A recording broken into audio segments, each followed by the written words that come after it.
नमस्कार मित्रों, साथियों, मैं आपका अपना सचिन कुमार वर्मा स्वागत करता हूं आपके अपने YouTube चैनल सिलेक्शन पॉइंट पर। आज तारीख हो चुकी है 11 सितंबर 2025 और दिन है गुरुवार। तो आज के daily current affair MCQ session में मैं आपका स्वागत करता हूं। आज हम करने वाले हैं दिनांक 11 मतलब आज के बहुत ही महत्वपूर्ण कुछ MCQ क्वेश्चंस। तो प्लीज़ वीडियो में जुड़े रहिए हमारे साथ आखिरी तक। चैनल को एक बार लाइक अवश्य कर दीजिएगा, वीडियो को शेयर कर दीजिएगा और ज़्यादा से ज़्यादा लोग चैनल को सब्सक्राइब कीजिएगा। तो शुरू करते हैं आज के सेशन को एक नए उमंग, एक नए थॉट ऑफ द डे के साथ में। तो आज का थॉट ऑफ द डे है the greatest amount of wasted time is the time not getting started. तो भैया जो greatest amount of wasted time है, ठीक है, तो आपने जो सबसे अधिक किसी समय को बर्बाद किया है कि आपने किसी भी वस्तु को समय से शुरू नहीं किया है, तो वो आपके समय की सबसे ज़्यादा क्या हो जाएगी, बर्बादी हो जाएगी। कि अगर आपका समय यह समय अगर आपका पढ़ाई का है और आप इंस्टाग्राम पर रील्स देखने में समय को बर्बाद कर रहे हैं, तो उससे क्या होगा, तो आपका समय बहुत बुरी तरीके से बर्बाद होगा। ठीक है, तो इसी सोच के साथ शुरू करते हैं आज के सेशन को। बढ़ते हैं हम अपने सबसे पहले प्रश्न। पहला प्रश्न हमारे सामने आ चुका है। पहला प्रश्न है राष्ट्रीय वन शहीद दिवस कब मनाया जाता है। तो प्रश्न है हमारा राष्ट्रीय वन शहीद दिवस कब मनाया जाता है। ठीक है, तो भैया सन 1730 में खिजराली ट्रेजेडी जो हुई थी, खिजराली जो ट्रेजेडी हुई थी, जिसमें 363 बिश्नोई समाज के जो व्यक्ति थे, उन्होंने पेड़ों से चिपक कर जो अपनी जान दी थी भारत की प्राकृतिक विरासत को बचाने के लिए, उनकी याद में यह दिवस मनाया जाता है। तो प्रश्न है हमसे, जो राष्ट्रीय वन शहीद दिवस है वह कब मनाया जाता है। तो हमारे ऑप्शन है ऑप्शन ए 9 सितंबर, ऑप्शन बी 10 सितंबर, ऑप्शन सी 11 सितंबर और ऑप्शन डी 12 सितंबर। ठीक है, तो आज के ही दिन 11 सितंबर 1930 में जो 1730 में खिजराली जो ट्रेजेडी हुई थी, उसमें जो शहीद 363 लोग हैं, ठीक है, जो बिश्नोई समाज के जो व्यक्ति थे, समुदाय के जो व्यक्ति थे, उनकी श्रद्धांजलि देने के लिए राष्ट्रीय वन शहीद दिवस मनाया जाता है। वह मनाया जाता है 11 सितंबर को। ठीक है, तो आज के दिन उन सभी व्यक्तियों को सत नमन जिन्होंने भारत की प्राकृतिक विरासत को बचाने के लिए, भारत की प्रकृति की कंजर्वेशन करने के लिए अपने प्राणों की आहुति दी। ऐसे महान व्यक्तियों को सत नमन। और आज के दिन हम भी यह एक प्रण लेते हैं कि हमको भी अपने आसपास का जो सराउंडिंग्स है, पेड़ पौधे, उनको बचा के रखना चाहिए। ठीक है, देखते हैं।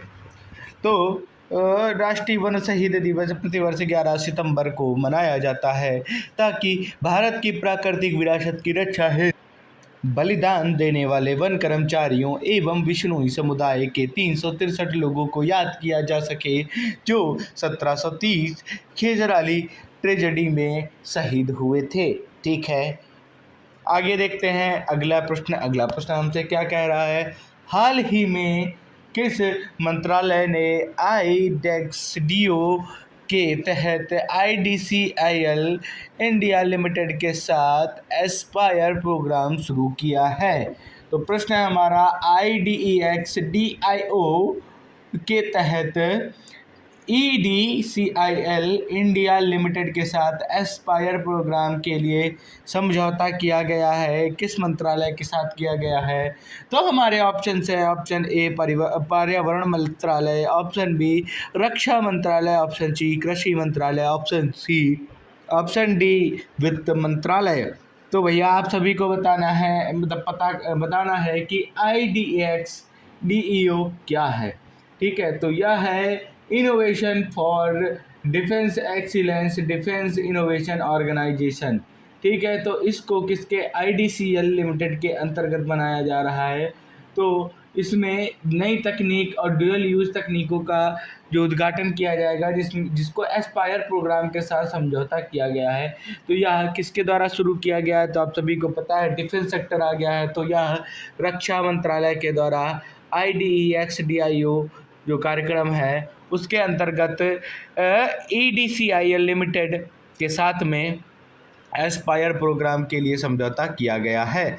देखते हैं रक्षा मंत्रालय की पहल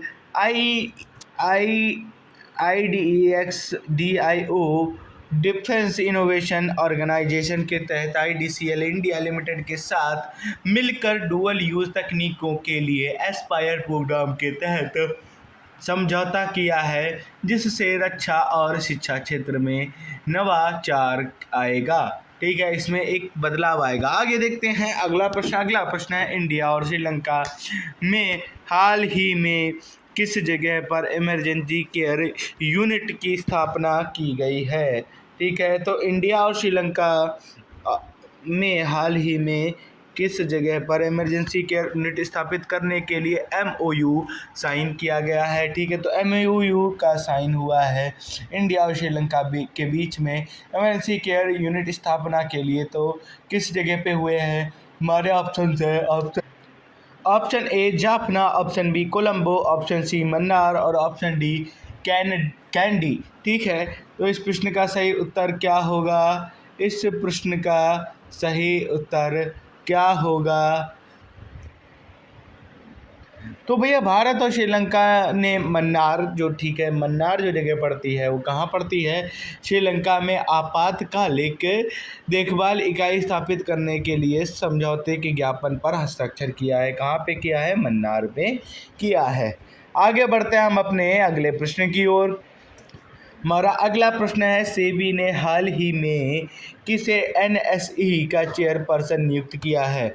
ठीक है, तो सेबी ने अभी हाल ही में किसे NSE का चेयरपर्सन नियुक्त किया है।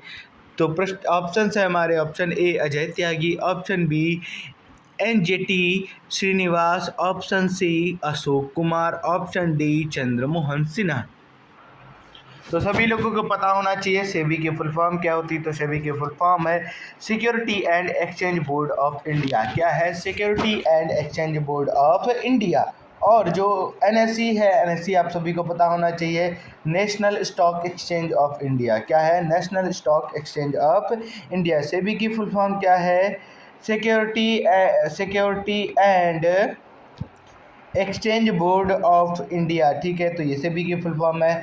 तो अभी आप सभी को बताना है नेशनल स्टॉक एक्सचेंज के जो चेयरपर्सन है उसे किसे नियुक्त किया गया है। ऑप्शन हमारे हैं अजय त्यागी, NJT श्रीनिवास, अशोक कुमार और चंद्रमोहन सिन्हा। तो भैया जो NJT श्रीनिवास जी हैं, कौन? NJT श्रीनिवास जी हैं, उनको national stock exchange of India का चेयरपर्सन बनाया गया है। भारतीय प्रतिभूति और विनिमय बोर्ड सेबी ने NJT श्रीनिवास को नेशनल स्टॉक एक्सचेंज का चेयरपर्सन नियुक्त किया है। आगे बढ़ते हैं अगला प्रश्न नंबर 5 हमारे सामने है। 8 सितंबर 2025 को भारतीय नौसेना ने अपना 11वां ACTCM वार्जर कहाँ लॉन्च किया। ठीक है, तो मतलब 8 सितंबर 2025 को इंडियन नेवी जो है, भारतीय नौसेना है, उसने अपना 11वां ACTCM ब्रॉज लॉन्च किया है। वो कहाँ लॉन्च किया है, यह प्रश्न हमसे पूछा गया। हमारे ऑप्शन हैं option A Thane, option B Kolkata, option C Mumbai और ऑप्शन डी केरला। तो जो ACTCM की जो फुल फॉर्म है वो आप सभी को बता देता हूँ मैं, एमिनेशन कम टॉर्पीडो कम मिसाइल्स। ठीक है, तो ACTCM क्या है? एमिनेशन कम टॉर्पीडो कम मिसाइल्स। ठीक है, तो यह इंडियन नेवी के द्वारा 11वीं जो है उसका ब्रॉज वर्जन लॉन्च किया गया। तो कहाँ लॉन्च किया गया? ऑप्शन हमारे थाने, कोलकाता, मुंबई और केरल। तो इस प्रश्न का सही उत्तर क्या होगा? इस प्रश्न का सही उत्तर है थाने। थाने में क्या लॉन्च किया गया है? हमारा ACTCM ब्रॉज लॉन्च किया गया है। आगे बढ़ते हैं हम अपने अगले प्रश्न की ओर। उससे पहले देख लेते हैं भारतीय सेना ने 8 सितंबर 2025 को अपना 11वां ammunition cum torpedo cum missile ACTCM barge LSM 25 135 yard mister सूर्य देवता प्रोजेक्ट प्राइवेट लिमिटेड द्वारा थाने में लॉन्च किया गया। आगे बढ़ते हैं अगले प्रश्न की ओर। अगला प्रश्न है हमारा इकोनॉमिक्स से। ठीक है, तो प्रश्न है हमारा FLTCH ने भारत की GDP अनुमान वर्ष 2025-26 के लिए कितने प्रतिशत कर किए हैं। ठीक है, तो TCH ने GDP अनुमान 2025 के लिए कितने प्रतिशत किए हैं? तो हमारे ऑप्शंस हैं option A 6.1%, option B 6.9%, option C 7.2%, option D 5.8%। तो GDP अनुमान 2025-26 के लिए कितने प्रतिशत रहा है FLTCH के अनुसार? तो वह रहा है 6.9, ठीक है, 6.9%। ठीक है। फिच रेस्टिंग ने GDP ग्रोथ फोरकास्ट को 40 बेसिस पॉइंट से बढ़ाकर फाइनेंशियल ईयर 2026 के लिए 6.9% कर दिया है। आगे बढ़ते हैं अगला प्रश्न की ओर। अगला प्रश्न है, हाल ही में जैपैड 2025 नामक सैन्य अभ्यास कहाँ आयोजित किया गया? तो हमारा जो प्रश्न है, जैपैड 2025 नामक जो सैन्य अभ्यास है वह कहाँ आयोजित किया गया? ठीक है, तो यह एक सैन्य अभ्यास है, उसका नाम है जैपैड 2025। तो ऑप्शन है हमारे ऑप्शन ए रूस, option B Bharat, option C China, option D France. तो ये जो जैपैड 2025 नामक जो युद्ध अभ्यास है, यह कब से कब तक शुरू हो चलेगा? यह 10 से लेकर 16 सितंबर 2025 तक आयोजित किया जा रहा है। तो यह कहाँ आयोजित किया जा रहा है? यह आयोजित किया जा रहा है भारत के सबसे करीबी देशों में से एक रूस में। ठीक है, तो रूस में जैपैड 2025 जो बहुपक्षीय सैन्य अभ्यास है, इसको 10 से लेकर 26 सितंबर तक रूस में आयोजित किया जा रहा है।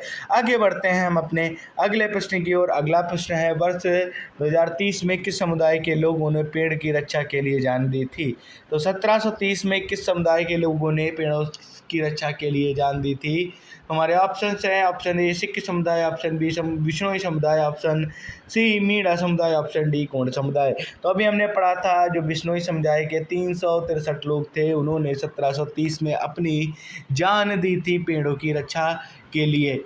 ठीक है, देखते हैं 1730 में जोधपुर में महाराजा अभय सिंह ने महल निर्माण हेतु पेड़ की कटाई का आदेश दिया था, जिसका विरोध करते हुए विश्नोई समुदाय के 363 लोगों ने अपनी जान दे दी थी। इसी को खेजरली त्रासदी भी कहा जाता है। इसको खेजरली त्रासदी भी कहा जाता है। इसमें 363 लोगों ने अपनी जान गंवाई थी पेड़ों की रक्षा करने के लिए। आगे बढ़ते हैं अगले प्रश्न की ओर। अगला प्रश्न है, डेल टेक्नोलॉजी के CFO के पद से 9 दिसंबर 2025 को इस्तीफा देने के बाद अंतरिम CFO कौन बने हैं? प्रश्न हमारा जो डेल टेक्नोलॉजीज़ है उसके जो CFO का जो पद है, ठीक है, CFO का पद है, जो 9 सितंबर 2025 को इस्तीफा उनके CFO ने दे दिया था। तो प्रेजेंटली अंतरिम रूप से CFO का पद कौन संभाल रहे हैं? ऑप्शन है हमारे option A Michael Dell, option B David Kennedy, option C Brian Hempridge, option D Satya Nadella. तो आप सभी को पता होना चाहिए, तो जो इसके जो CFO जो तो पहले थे योवान मैकगिल थे, वो पहले इसके CEO थे। उन्होंने 9 सितंबर को इस्तीफा दे दिया, तो उनका पद अब कौन संभाल रहे हैं? ऑप्शन हमारे हैं Michael Dell, David Kennedy, Brian Hempridge and Satya Nadella. तो जो डेविड कैनेडी हैं वो अंतरिम CFO का पद निभा रहे हैं। अच्छा, आपको पता होना चाहिए योवान मैकगिल जो हैं वो लगभग पिछले 30 वर्षों से यहाँ कार्यरत थे। ठीक है, इवान मैकगिल के इस्तीफे के बाद डेविड कैनेडी को डेल टेक्नोलॉजीज का अंतरिम CEO नियुक्त किया गया।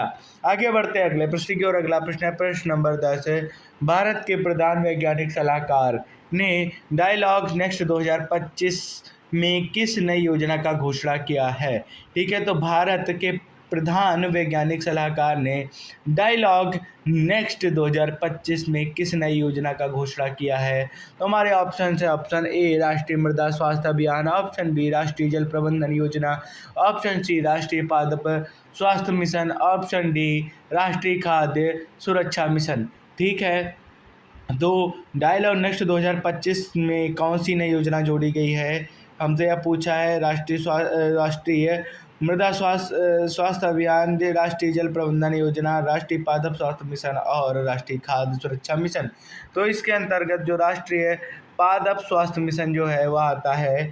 ठीक है, देखते हैं इस कार्यक्रम के तहत पौधों के स्वास्थ्य को बढ़ाने के लिए कृषि क्षेत्र की एक नई दिशा तय की जाएगी। आगे बढ़ते हैं हम अपने अगले प्रश्न की और अगला प्रश्न है, मेघालय सरकार ने एटम कैलेंडर 2025 की प्रमुख विशेषता क्या रही? ठीक है, तो प्रश्न है हमारा, मेघालय सरकार के ऑटम कैलेंडर 2025 की प्रमुख विशेषता क्या रही है? ठीक है, तो हमारे ऑप्शन है, ऑप्शन ए गंगा महोत्सव, ऑप्शन बी भारत मंडपम अंतर्राष्ट्रीय व्यापार मेला, option C cherry blossom festival, option D अंतर्राष्ट्रीय योग दिवस समारोह। ठीक है, तो ऑटम कैलेंडर मेघालय के द्वारा जो रहा उसके अंतर्गत क्या प्रमुख विशेषता रही? तो इसके ऑप्शन हमारे गंगा महोत्सव, भारत मंडपम अंतर्राष्ट्रीय व्यापार मेला, चेरी ब्लॉसम फेस्टिवल और ऑप्शन डी अंतर्राष्ट्रीय योग दिवस समारोह। तो इसके अंतर्गत आता है चेरी ब्लॉसम फेस्टिवल, जो मेघालय में बहुत धूमधाम से मनाया जाता है। इसको ऑटम कैलेंडर के अंतर्गत जोड़ा जाता है। ऑटम कैलेंडर 2025 में सबसे मुख्य आकर्षण क्या रहा? चेरी ब्लॉसम फेस्टिवल रहा था। आगे बढ़ते हैं हम अपने अंतिम प्रश्न की ओर। हमारा अंतिम प्रश्न है, किस तिथि से भारत की नई जीएसटी स्ट्रक्चर 5% और 18% और लग्जरी पर 40% प्रभावी होगा? आप सभी को पता होगा कि अभी जीएसटी सेक्टर में 28% जो जीएसटी लग रही थी उसको घटा करके 18% कर दिया गया और 12% को महज 5% कर दिया गया। और जो लग्जरी आइटम है उस पर 40% जीएसटी लगेगी। तो वह कब से प्रभावी होगी, यह प्रश्न हमसे पूछा गया। हमारे ऑप्शंस हैं, ऑप्शन ए 22 सितंबर 2025, ऑप्शन बी 1 अक्टूबर 2025, ऑप्शन सी 30 सितंबर 2025 और ऑप्शन डी 10 अक्टूबर 2025। तो आप सभी को पता होना चाहिए 22 सितंबर 2025 से जीएसटी का नया स्ट्रक्चर लागू हो रहा है। ठीक है, तो भैया आज के सेशन में इतना ही। मैं आपसे कल फिर मिलूंगा एक नए सेशन के साथ। तो वीडियो को लाइक कीजिएगा, शेयर कीजिएगा। मैं आपसे फिर मिलता हूं। धन्यवाद मित्रों, जय हिंद।